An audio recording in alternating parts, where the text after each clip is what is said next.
Sudah 1 bulan siswa SD 356 Desa Papakaju, Kecamatan Suli, Kabupaten Luwu, Sulawesi Selatan terpaksa menggelar belajar mengajar di teras rumah warga. Mereka terpaksa menerima pelajaran dari guru dengan duduk di lantai. Siswa ini terpaksa mengungsi di teras warga untuk belajar lantaran sekolah mereka disegel oleh warga yang mengaku sebagai pemilik lahan. Beberapa waktu lalu pertemuan telah dilakukan dengan pemilik lahan dan telah sepakat akan membuka segel sekolah.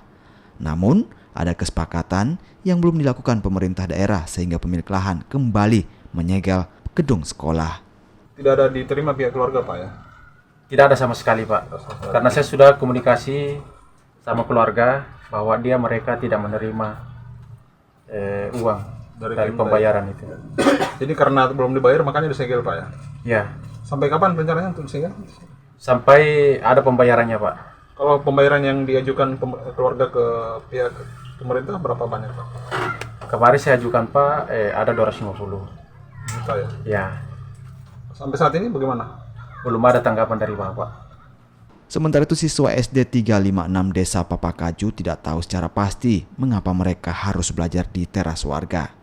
Mereka hanya berharap agar mereka bisa kembali belajar di dalam ruang sekolah mereka. Sudah berapa lama belajar di sini? Sudah 1 bulan. Sudah 1 bulan lebih. Iya. Ya. Mau enggak kembali ke sekolah belajar? Mau. Kalau di sini bagaimana rasanya belajar di sini? Enak juga, nyaman. Tapi tidak seperti di sekolah ya, biasa ya. Kasus penyegelan SD 356 ini pun masih terus berpolemik. Lantaran pemerintah daerah mengaku telah melakukan pembayaran sejak tahun 2013, namun pemilik lahan mengaku tak pernah menerima biaya ganti rugi lahan.